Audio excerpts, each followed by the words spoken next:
представительства ЕС в России, которые стали нашими партнерами вот с этого мероприятия. Сорен, спасибо. Спасибо большое, Михаил. И спасибо Открытому университету. Я хочу сначала только несколько слов сказать буквально о 3 вещах.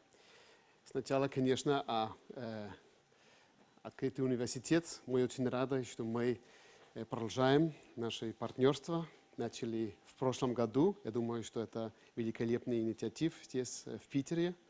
Я работаю каждый день в Москве, но всегда радуюсь, когда будет в Питере. Есть возможность работать с вами, встретиться с всем вас. И коллеги здесь, в Питере, это всегда очень хорошо, и это удовольствие нас. Конечно, технология и Пасха. Ну да, давайте начнем. Вот буквально день перед Пасхой. Но это имеет значение. И это имеет значение и для ЕС, это имеет значение, я надеюсь, желаю, для вас. Потому что, конечно, это тема, которая объединяет нас в ЕС, в России, в Европе. Это именно то, что мы хотели обсуждать и дать возможность нашими специалистами, профессорами из разных стран Европейского Союза обсуждать с вами и с великолепными профессорами и учеными из Питера. И это цель, я думаю, и Пасха. Это быть вместе, о чем-то серьезно, о чем-то подумать. И я думаю, что Открытый университет является очень хорошим партнером в этот, как сказать, путешествие. И мы через мероприятиями этот год, мы надеемся, продолжим это путешествие. Я думаю, что это очень хорошо, что мы сегодня начинаем с этими темами. Я надеюсь, конечно, что это будет вам интересно, и вы будете активно участвовать.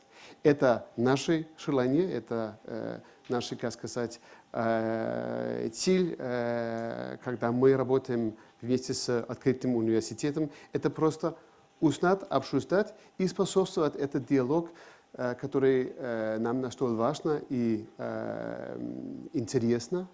Это нам интересно, и я надеюсь, что это вам интересно. Третий элемент, я хочу сказать, это благодарность нашей гости, наши профессора из разных стран Европейского Союза. И у нас будет здесь и теперь профессор Степанкова из Чехии, будет профессор Алтунен из Финляндии, будет профессор Масур из Великобритании у других лекциях. И просто я хочу сам, конечно, услышать эти интересные дискуссии, и очень рад, что вы сюда пришли. Михаил, спасибо вам.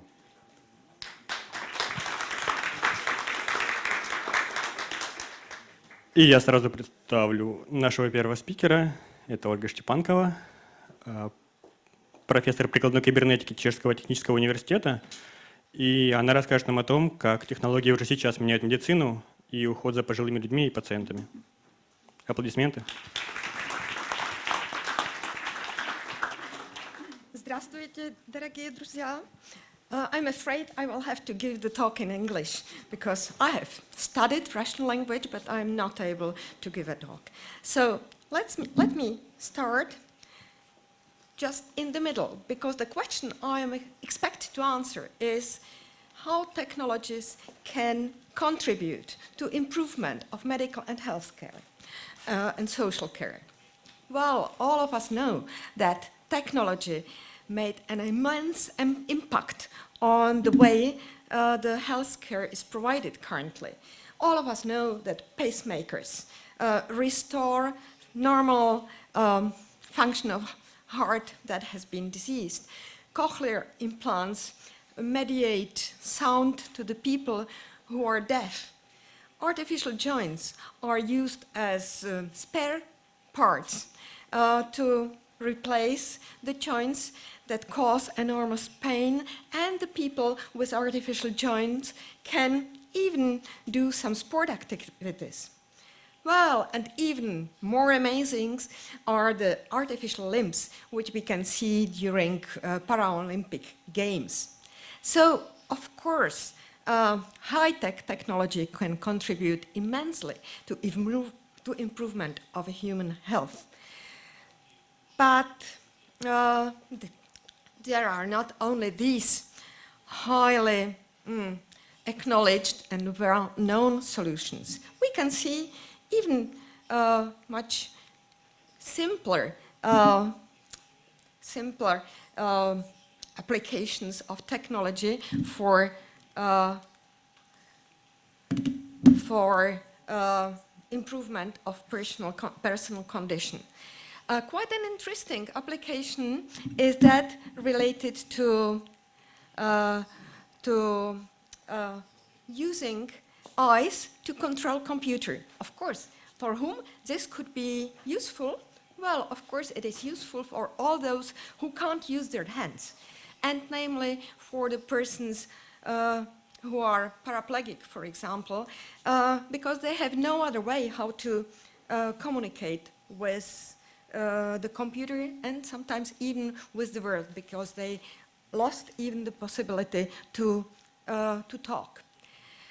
Well, there are many systems that have been designed for the purpose, and most of them are really, again, based on high-tech technology, and they are very expensive, so that they are not available to persons who are, for example, at home with their condition. That's why we have decided to design some low-tech solution based on a web camera that is attached to specs, as you see on the picture. This was a sort of an interesting attempt started in the diploma thesis of the guy on the picture, and we have developed that further and further. The first pilot product has been awarded by the European IST Prize in the year 2006, and since then the product is being improved and enhanced in order to serve bigger community. Nowadays it is used in a number of Czech hospitals just to offer people after different operations or in different health conditions to communicate and enjoy contact with the outside world. Of course, this is not only the technical solution we can see here, but in order to make it useful, it had to be complemented by a number of software products because to speed up the communication between the human eye and the computer, where the human eye is playing the same role like a joystick when you are playing some games. You need a lot of support from the point of view that it is important to know what sort of programs or applications the user will be interested in using, and to try to prepare as simple access to these applications as possible. So this is the first lecture or lesson one can learn from preparing or making ready the technical solution for the target users, that it is very important to cooperate closely with those who are expected to use the technology in order to make the technology as accessible as possible.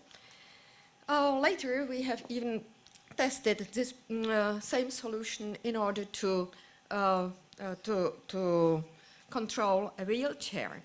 And of course there appeared quite a few of interesting problems, and it is to make it possible, it will be necessary to apply a lot of results from artificial intelligence, because there has to be some potential dangers.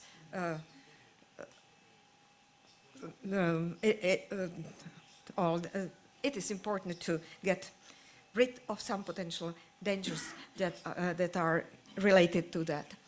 Anyhow, the pilot version from the year 2006, has advanced, and currently it is being produced by one of the spin-offs of the university, and it is used both by the intended users, and currently it is also used in the context of some applications related to diagnostics of different diseases, because the way how eye moves can help there as well. Well, there are even more impressive applications of technologies that one could find, e.g. in the internet. Our research group have quite close experience with the deep brain stimulation, because we are participating in that type of research. And I can highly recommend to you to have a look on some videos which are mentioned here. Because, for example, the video describing the results of deep brain stimulation on a Parkinson's disease patient is just, you can have a feeling that it is a miracle, because the person with the Parkinson's disease is in such a bad shape that the shaking of his and tremor of his muscles completely makes him unself-sufficient, because due to the inability to control the tremor, he is not even able to stand up, neither walk. And this is a condition that cannot be anyhow controlled or improved by medication, because the medication has been applied, and now it doesn't function anymore. As we know, all that medication, some types of medication have that sort of effect that the person gets used to that. So the person in his 50s is very unhappy, because he is no more able to do what he is interested to do. And then he was recommended for the deep brain stimulation treatment. The treatment is based on the fact that deep into the brain, in a well-selected part, there is inserted a little electrode, which is controlled by a similar device as a pacemaker is.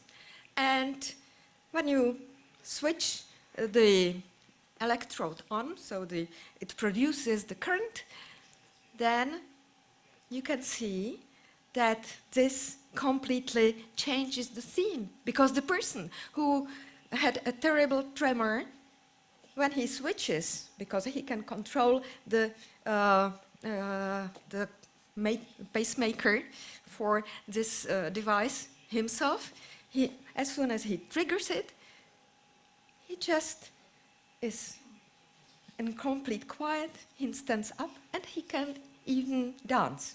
So you have a feeling that this technological application brought, or is a result of a miracle. So in the case you would be interested, just let me refer to these to these videos. But what else can technology offer? All those technical solutions I have mentioned up to now, can be described as stand-alone applications. As soon as they are developed and they are offered to the target user who accepts it, it is personalized to him. Well, sometimes he has to undergo some operation, but then these solutions work on their own. They need some maintenance, but they don't need any external support, because the user can take care for them. Are there some other solutions which might be interested from the point of view of society? in order to answer that question, let us just review the changes we have witnessed during the last century. Well, we know that the mean human age is rising.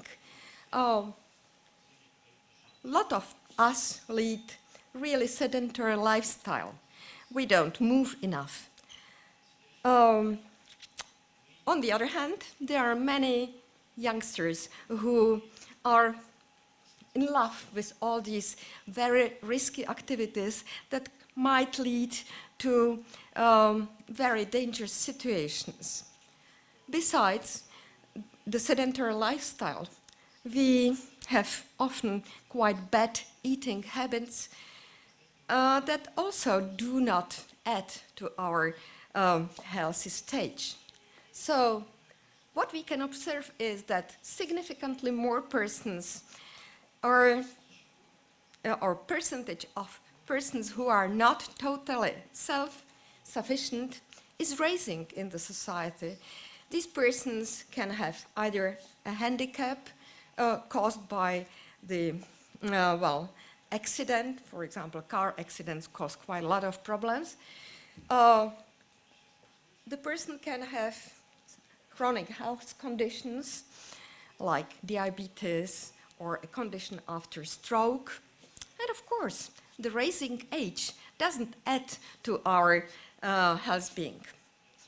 So there are problems connected to these new situations, and we have to face them.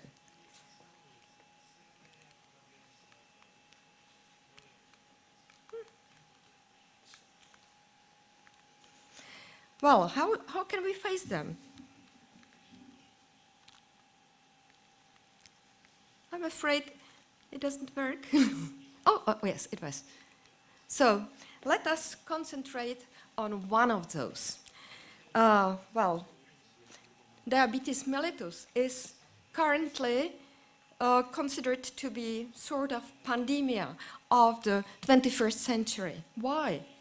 A number of persons who do have problems with diabetes is significantly rising. Currently, it is something like 400 million patients on the earth. In our country, it is something like 8.7% of population, while it is expected that this percentage will rise in Europe and up to 30% in the year 2050. And this is, of course, something we should consider, because diabetes is a very dangerous disease. It doesn't pain, so the person for a long time doesn't know about it, but a long-term condition like disease brings along many health problems that are really, really dangerous. Hypertension, problems with vision, neuropathy, and as a matter of fact, the statistics show that it is an expensive disease, and from those expenses dedicated to diabetes patients, 60% go to treatment of all these complications caused by long-term condition related to diabetes. Well, all of us know that most of the health systems have severe problems covering the requirement of wide public. So the best way how to face or how to fight this situation is to search for tools that would help us to prevent these complications. How the complications can be prevented? Well, diabetes is a sort of illness that requires a high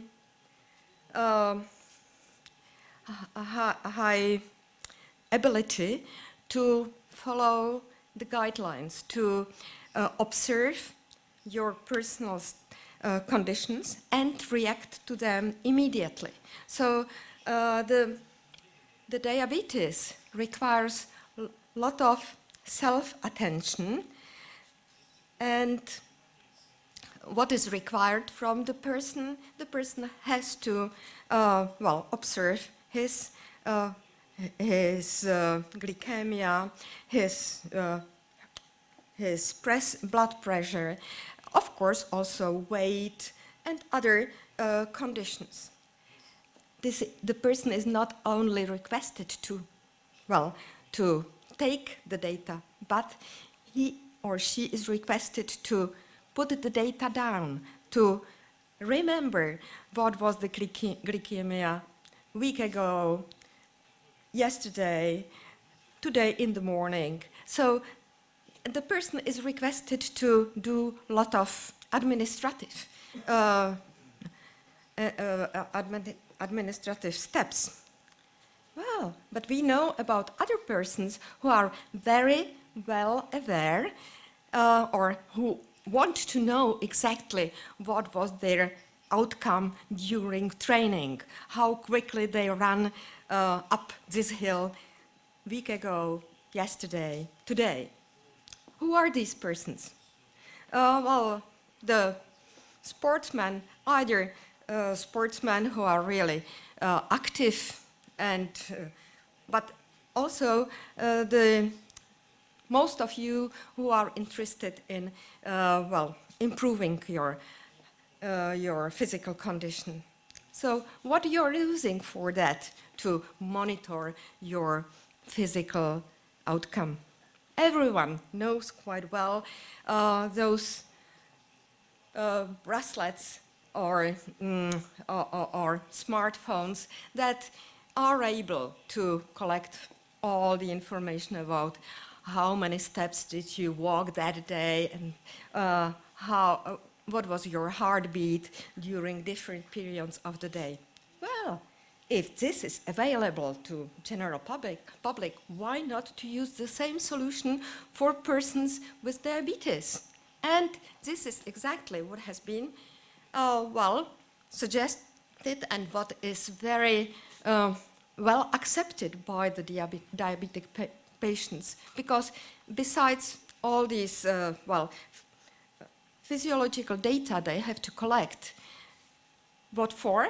Just to show them to their doctor, because as a matter of fact each of the patient is an individual and reacts in a different way, both to medication and to different types of stimuli.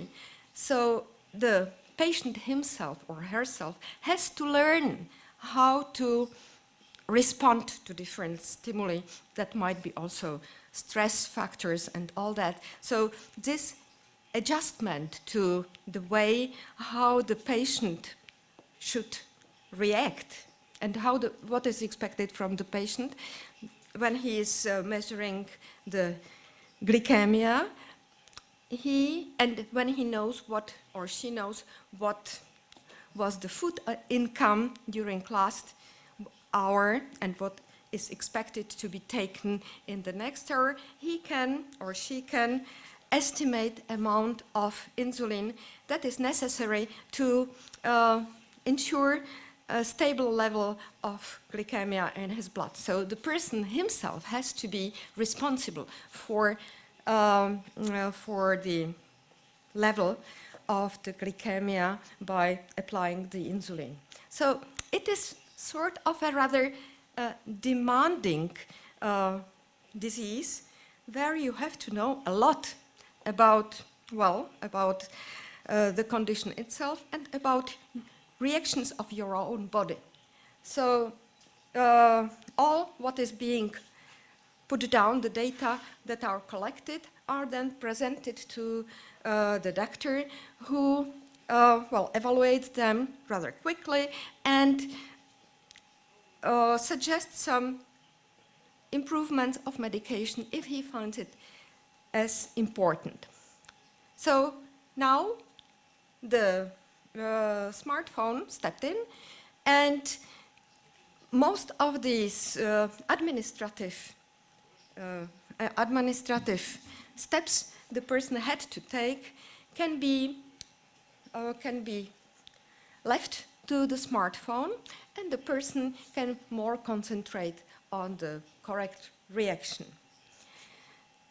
Well, when we are here with the smartphone, why we couldn't use the smartphone even in more sophisticated way?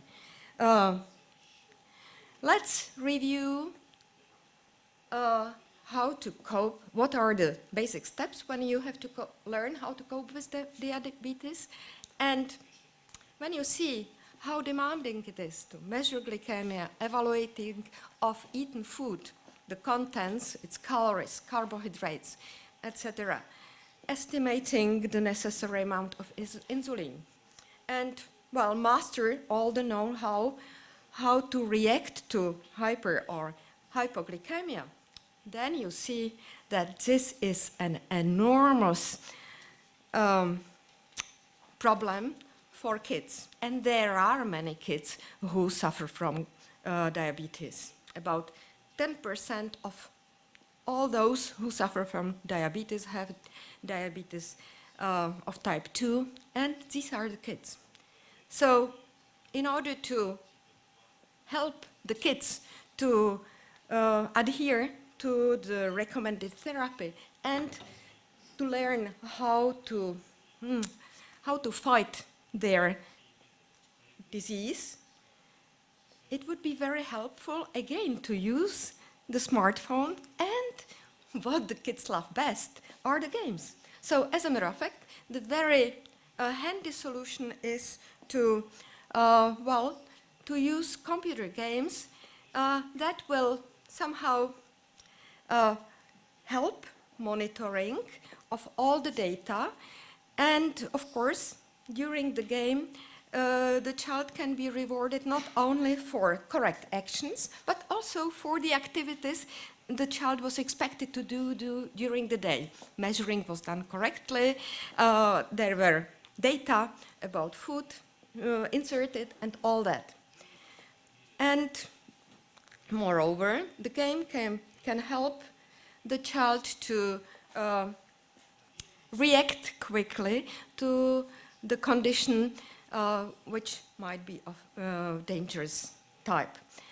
That's why a colleague of mine started to develop with the medical ward of the child hospital a special game dedicated to support kids with diabetes. And what you can see there is that it again uses the smartphone as a center. The smartphone is used to play the game, but into the smartphone there are fed also information provided from different additional gadgets the person can use, for example, Fitbit bracelet informing about the physical activity. So the game, as a matter of fact, also somehow promotes the need for physical activity, which is for these kids also very important. And in this way, it somehow, again, helps to adhere to the requested therapy. Well, this game has been developed in close cooperation with not only with the doctors, but also with the team of kids who took part in a child camp for the children with diabetes, so that it was natural to see what they need and what they would enjoy of. Quite an interesting or specific feature is that within the game there is also included a sort of training how to apply the measurement, and so that this is really something very specific. And it seems that the game is very well accepted, and we hope that it will improve conditions of our child patients. Very similar structure or layout of communication between smartphone and, different additional gadgets proved to be very useful also in other conditions. For example, it is well known that Nintendo Wii balance board can be used either to simulate different sports activity, but it has proven its importance also in the health rehabilitation. This is something this stream is being proceeded by another group at our university who have designed a special set of training activities for persons with brain damage or after orthopedic operations who have problems with balance, and using this balance scale they can the appropriate software, they can train their ability to maintain stability even under different conditions. So there are quite nice games that force them to move their gravity center and in this way train their ability to react to different conditions. Is it good for even adult patients? It proves that it is really very helpful, because even we as adults, responsible persons who know that in order to rehabilitate, to come back to our original conditions, we should follow the advice of our doctors. But it seems that it is so difficult to maintain the recommended number of exercises to be done at home. While persons who have at home this simple device with the software, which also monitors their activities, so that put down data, the amount of time spent every day and the results achieved, helps them to maintain being motivated. And as a matter of fact, we have quite clear proofs that using this system in home environment significantly improves not only adherence to the therapy, but also the final results. So, as a matter of fact, the type of game-like solution helps not only kids, but also to adults. I can't resist to mention also one more application, which is also of the same type, or working in the same scheme as this. Now, the center of the solution is the smartphone, which collects information, and so that this is intended for data collection and occasional reaction of the medical staff who evaluates the results sometimes and comes back to the patients. A similar solution based even on a simpler phone has been designed also in around the year 2005. And it is dedicated to schizophrenia patients.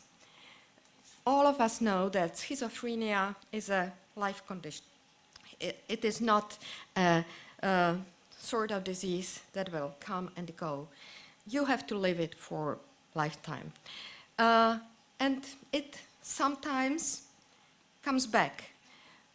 So it is very important to be aware of the situation when the state of the patients gets worse, and at that proper time it is important to change medication to prevent a real burst of the bad state and condition.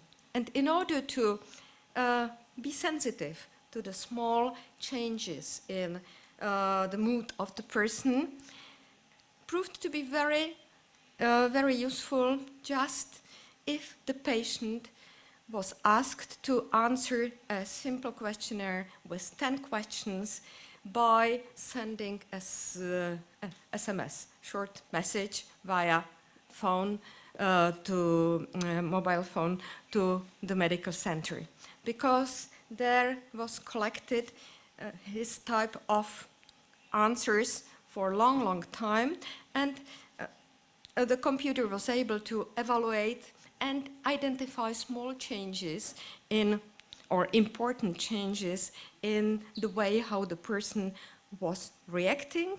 And as soon as this was identified, the medical doctor has been informed about this change, and then he contacted the patient to come and consult him about the way how it could be proceeded. And finally, the rather extensive proofs proved that those patients who were able to use this type of contact between a medical center and themselves were able to bypass the burst of complications of their schizophrenia state, and it was possible for them to bypass the need to spend several weeks or a month or even months in the hospital for next few years. So it is really something what helps a lot. So the first bunch of applications was the standalone applications. Now we have been talking about applications that are somehow centered about phone or smartphone. Is this the end? In order to answer that, we should take into account what our world looks like and how it will look like soon. And we can observe quite clearly that the amount of youngsters, persons up to 19 years, is diminishing, is getting smaller, while what is growing a lot is the amount of people over 65. And well, because I can witness that the age doesn't bring more health to you, so of course we have to count with the fact that these people, not at their current age of 65, but maybe when they will be 75 or 80, will need much more care than what we can afford, because there are some communities, for example Japan, there one can already see that for one senior, only 3 working persons are in the society. Well, and if 3 working persons, because in order to pay full attention to a person who is really aged, needs a full person. So if for that person, one person would have to work, then you would have only 2 persons for real production. And that seems to be a bit not enough. So it is important to search for solutions that would allow, well, sufficient self-sufficiency to people who aim for it and who deserve it. This is a task which is well well understood by European Union, and that's why in the recent 10 years the European Union offered quite a lot of money to different projects which were intended to search for solutions that would offer various ways how to improve care for people who are not totally self-sufficient, but who want to stay in their home setting and who could be supported by some technical means.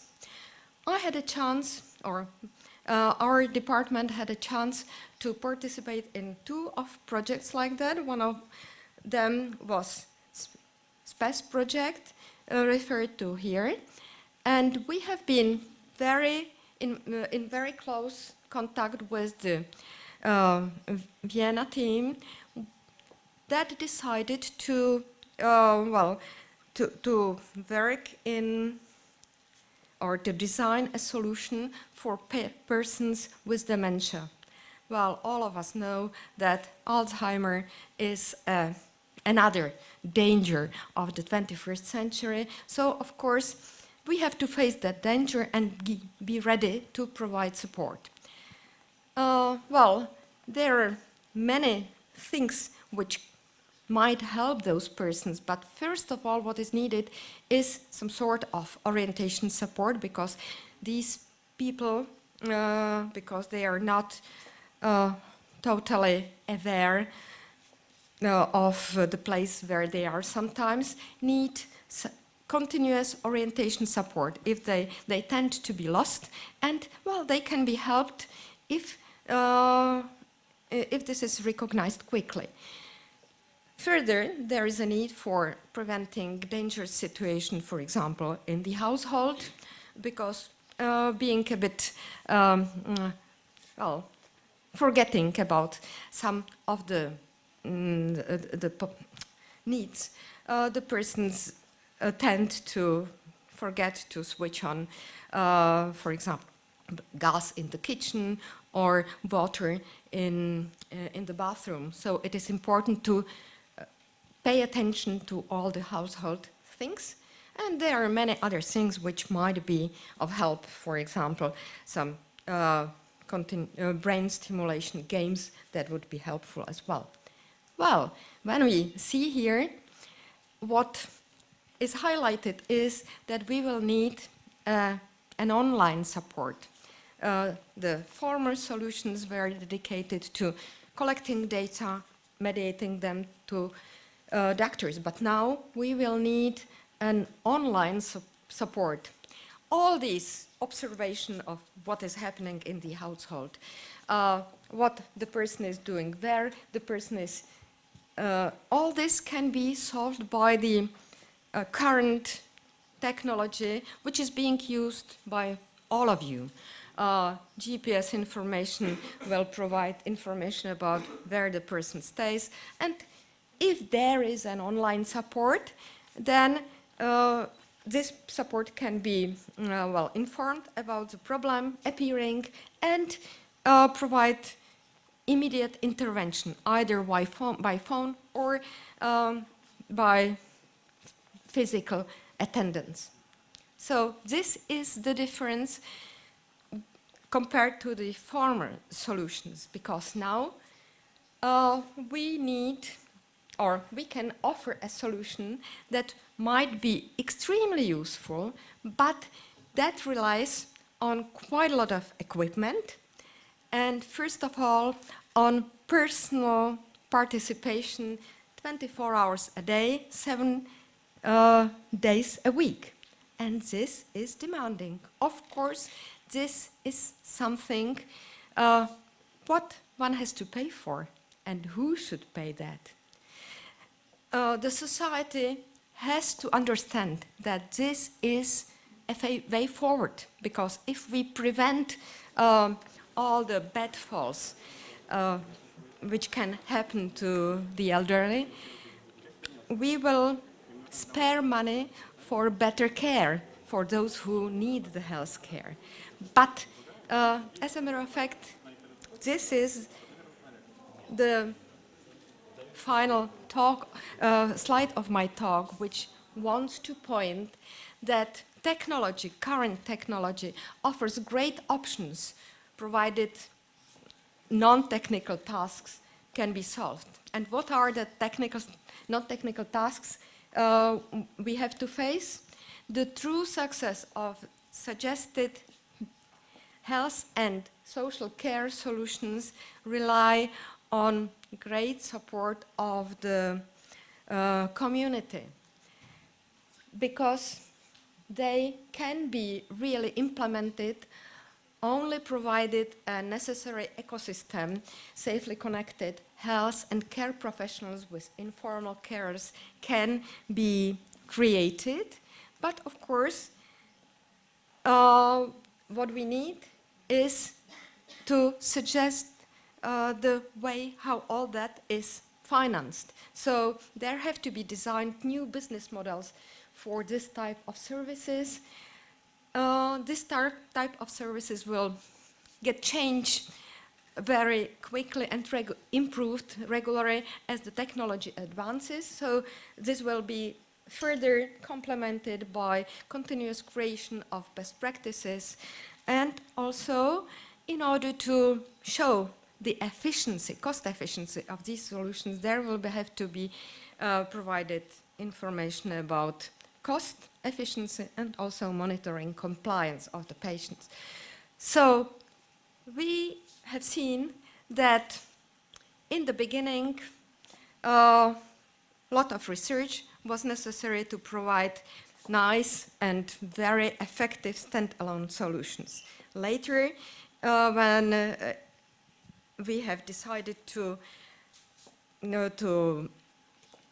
work with the solutions that are based on some mobile technologies like smartphones or phones, we have needed close cooperation with the target user and with the medical domain professions to create solutions that will work best.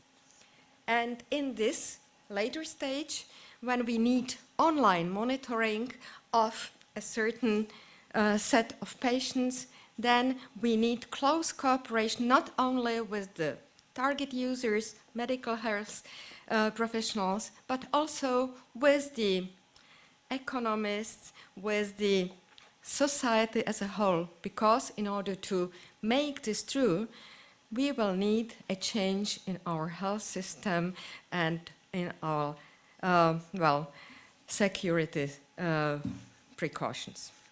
Thank you very much.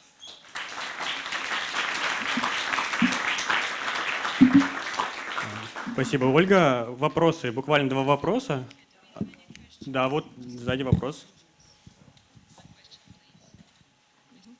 May I ask you questions about the equipment? In the beginning of your report, there was a phrase about the laser. The laser is the part of the equipment, but the laser is the abbreviature, the light amplification by stimulative of radiation. But radiation in the very minimal dose is very dangerous for the health, for organism, for human body. And I have this questions and the other.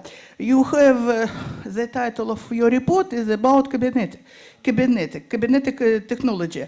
But the father of the cybernetic is Leonid Kontorovich from the St. Petersburg University. And in your report, I don't see any system mathematical elements or what were planned in perspective the lines in the medicine, because the diabetes is the last method for the diabetes is the roots of the topinambur. So the diabetes, but not your scheme, what in your report. What do you mean about my questions? Well, of course, you're right that whenever we are providing some solution for medical conditions, the solution has to be very well tested. So most of our the things I have been reporting about, I have a personal experience with, and of course we took the pain to have it tested in the medical environment, and most of these solutions have the CE outline, so there is the safety precautions have been taken very carefully. And of course, there is a lot of mathematics behind many of these technologies which are being now introduced to general public, but of course it is not a good place here to take the mathematical theory on the ground. Спасибо. Еще вопрос есть? Воу. Первый. Hello. Thank you for your presentation, firstly. And I have a very practical question about the slide 17 you showed. So the whole system with, I don't know if we can speak about here, like maybe it will be some advertisement, but I'm interested in practical. So how much does it cost? And there is some special project and products I can buy for example, for my mom to use this on at the home. Thank you. Well, I have brought some posters related to the solutions I have mentioned, so I will provide you the main information on the paper. Последний вопрос.